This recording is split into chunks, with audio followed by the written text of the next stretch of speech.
Կենտրոնանք այսօր Ադրբեջանի վրա, ես ուզում եմ մեծ համատեքստը պատկերացնենք նախ,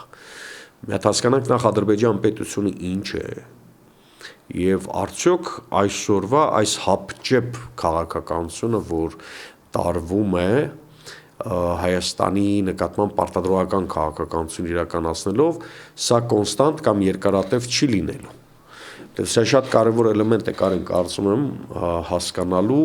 նախ առաջին հերթին հիմք ընդունելով Ադրբեջան պետության էթնո ժողովրդագրական բաշխվածությունը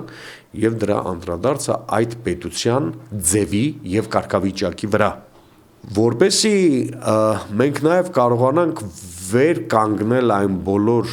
դատարկաբանություններից, որ ասում են, որ դուք ռևանշիստ եք, սա եք ուզում, դա եք ուզում, մենք պարզապես քաղաքական ռեալիստներ ենք, տեսնում ենք, որ այդ պետության տարածքում կա իշխանություն, որը վերջին 30 տարվա ընթացքում չի փոխվել, այսինքն նեպոտիզմ է այնտեղ, ինչ որ որոշ ռեսուրս ունի դրա շարունակականության, բայց դրա շարունակականությունը կապված է ոչ թե ներքին և ռեգիոնալ գործոններից, կապված է հիմնականում գլոբալ գործընթացներից, հատկապես հակապոպուլիստական այն նարատիվը, որ ձևավորվել է Դոնալդ Թրամփի իշխանության գալուց հետո, և դա անպայման իր անդրադարձ ունենալու է մեր տարածաշրջանի վրա բոլոր այն պոպուլիստական ղեկավարների վարած քաղաքականության վրա, որոնք հանգեցրել են չխաղաղություն տարբերակին, այսպես ասեմ, այսինքն ռեեսկալացիայի